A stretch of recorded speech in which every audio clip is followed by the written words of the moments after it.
2025 সালে Facebook page delete করতে চাইলে আপনাকে প্রথমে ফেসবুক পেজে আসতে হবে।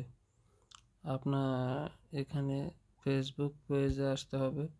এখান থেকে আপনার বিভিন্ন ফেসবুক পেজ আছে। আপনি যদি ফেসবুক পেজ ডিলিট করতে চান, মনে করেন আমি এই ফেসবুক পেজটি ডিলিট করব এটি ডিলিট করতে গেলে প্রথমে ফেসবুক পেজে আসতে হবে। এই ফেসবুক পেজ থেকে আপনাকে সেটিংস অপশানে আসতে হবে। সেটিংস অপশান থেকে এখানে নিচে স্ক্রল ডাউন করলে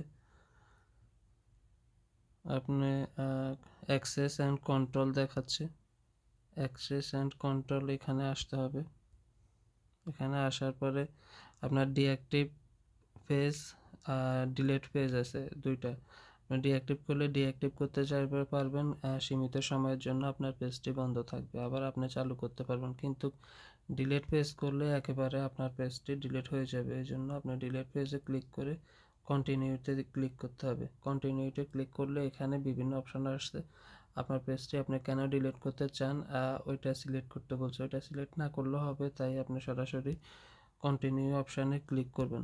কন্টিনিউ অপশানে ক্লিক করলে আপনার পেজে আপনি যতগুলো ইনফরমেশন সাবমিট করছেন, ইনফরমেশন দিয়েছেন বা কোনো কিছু আপনি ডাউনলোড করতে চাইলে আপনি সেটা করতে পারবেন। ওই জন্য আপনার ডাউনলোড ইনফোতে ক্লিক করতে হবে।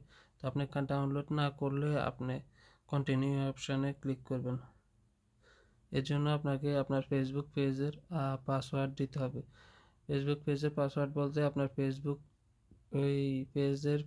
যে অ্যাকাউন্টে ওই ফেসবুকের এই অ্যাকাউন্টের পাসওয়ার্ডটি এখানে ক্লিক করতে হবে। এখানে পাসওয়ার্ডটি ক্লিক করে আপনি যেমন আপনার একটা পাসওয়ার্ড এইভাবে ক্লিক করবেন। ক্লিক করার পরে আপনি কন্টিনিউ অপশানে ক্লিক করবেন। কন্টিনিউ অপশানে ক্লিক করার পরে আপনার পরবর্তীতে আরেকটি অপশান আসবে, ওইখানে আবার জাস্ট কন্টিনিউ দেবেন। কন্টিনিউ দেওয়ার সাথে সাথে আপনার ফেসবুক পেজটি অটোমেটিকলি ডিলিট হয়ে যাবে।